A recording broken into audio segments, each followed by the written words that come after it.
বলুন তো, এই শীতের সময় পকোড়া খেতে কারো না ভালো লাগে, কিন্তু এক একজনের বাড়ির যদি এক এক রকম মতামত হয়, তো আপনি কিভাবে কি করবেন একটু আমাকে ভেবে বলুন তো। তো সেই ভেবেই আজকের একজনের হুকুম হলো বাঁধাকপির পকোড়া চাই, একজনের হলো চিকেন পকোড়া। তাও আবার চিকেনটা এনেছে দেখুন ঝাল সমেত। তো আবার চিকেনের মধ্যে বড় একটা হাড়ও এনেছে। তো কি করব, অগত্যা সব কিছু করতেই হবে, তাই আজকের ভাবলাম বাঁধাকপিরও পকোড়া হবে আর চিকেনেরও পকোড়া হবে, তাও আবার একসাথে। তো চিকেনগুলো এইভাবে সরু সরু করে কেটে নিয়ে নুন জল অল্প একটু লেবু রস দিয়ে ভিজিয়ে রেখেছিলাম আধ ঘন্টার মতো, তারপরে চিকেনটা তুলে নিয়েছি। আর যেহেতু সবজি পকোড়া হবে সেই জন্য এখানে আমি বাঁধাকপিও নিয়েছি, পেঁয়াজ কলিও নিয়েছি, পেঁয়াজ কুচিও করার জন্য নিয়েছি, তারপর কাঁচা লঙ্কা আদা রসুন ডিমও নিয়ে নিয়েছি।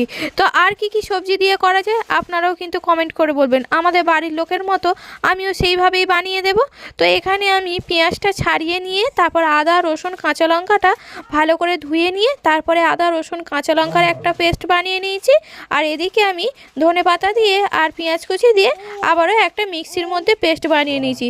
আর ভালো লাগছে না শিলনোড়ায় বেটে রান্না করতে, তাই সবার পছন্দ মতো করার জন্য আমি এইভাবেই চেষ্টা করেছি।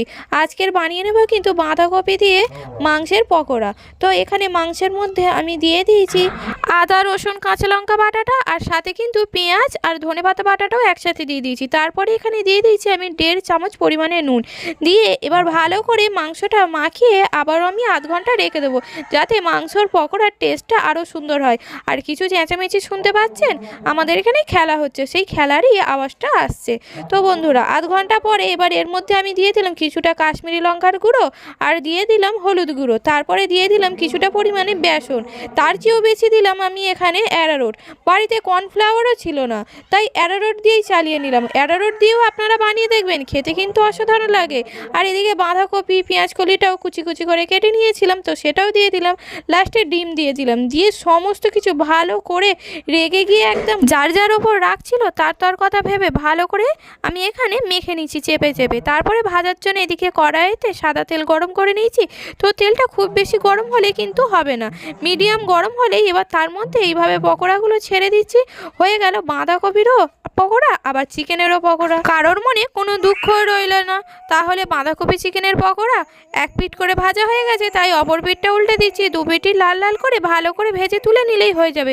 বাড়িতে চাট মশলা ছিল না, কিন্তু আপনারা একটু চাট মশলা দিয়ে দেবেন, দিলে খেতে আরও বেশি ভালো লাগবে। এবার আর কি, ভাজা হয়ে গেছে মুচমুচে লাল লাল করে, এবার খাওয়ার পালা।